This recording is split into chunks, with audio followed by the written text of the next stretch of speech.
For the varsity skill, we're going to be doing a butt jump, a little bit different than some of the ones that most people do. Most people tend to do them where they're swinging the rope around this direction and jumping. I'm going to go ahead and show you how to actually jump with the rope going over this direction. Now, what it's going to look like when you're done, you're going to start here, bring the rope over, and be able to jump just like that. Now, to do this, there's a couple things that you really have to kind of work on to be able to do this.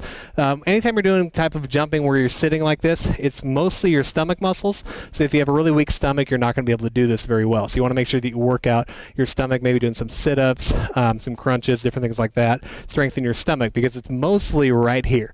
Now, the other thing you want to be able to do is you want to be able to actually jump without the rope before you try this. So you should be able to sort of jump up and get off the ground. You don't have to clear a lot because the rope is only this thick, means you only have to jump that high off the ground while you're doing this. So it's not a big jump, but you do need to make sure that you can get your body off the ground without the rope before you try this. Now, to do it jumping this way, what you're going to do is you're going to start here. You're going to swing the rope over. Now, it's not going to be a continuous motion. You're actually going to stop here before you go. It's a very short stop, but you do want to make sure you stop because you have to make sure that the rope is on the ground before you try pulling it through. If you try to do it where it's going continuously, you're going to find that the rope's going to bounce up, which if the rope's bouncing in an upward motion, you're going to have to jump that much higher off the ground while you do this. So you actually want to stop when it comes over. So you're going to come over, you kind of pause, the rope will stop out in front. At this point, what you do, you lean back just a little bit, bring your feet up off the ground, you're going to start pulling it through. At this point is where you're actually going to do the jump. So you're not jumping when the rope's way out here at the beginning of the pull. You actually want to start the pull, bring it back. About right here is where you actually do the jump and really kind of whip your arms through to get it over you or under you. So when you do it, it'll come over, I pause, I pull, and then I jump right at the end. So I come here, pull, and jump right at the end. So you'll notice I'm not jumping real high. Now, one thing that is kind of tricky about this is if you ever have to do a performance or you exercise on carpet, this trick is especially difficult because carpet is going to make your rope bounce a lot. So what I've always done, and I've kind of worked on over the years because I do a lot of shows on carpet, is when you come over here, instead of just letting it flop out in front like this, if you do that, the rope's actually going to bounce off the carpet, come up and land on top of your shins, which is not good. So what you'll do is when you come over here, you actually kind of pull your hands up a little bit so that the rope gently lands on the ground in front of you.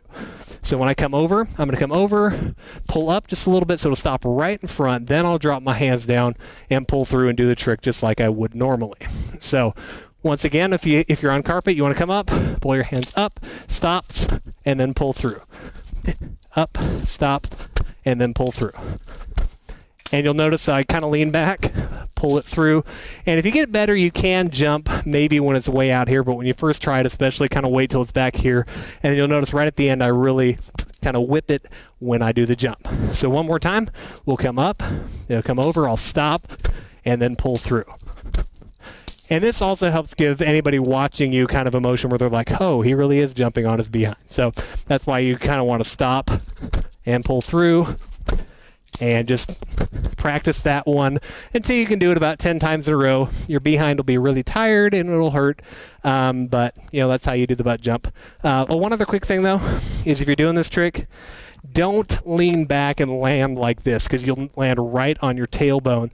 And if you do that one time, it's going to bruise and it's going to hurt every single time you do this trick for about a week or two afterwards. So you want to make sure that your body weight is far enough forward when you're landing that you're landing on the muscle and not on the bone. So if you're leaning back about halfway, I've seen some people do it, they're leaning here. This motion right here, you're going to land right on your tailbone. So you want to make sure that you're far enough forward so you're landing on the muscle and not on a bone. So practice that one till you got it, and that is how you do the butt jump where you're jumping straight through in single rope.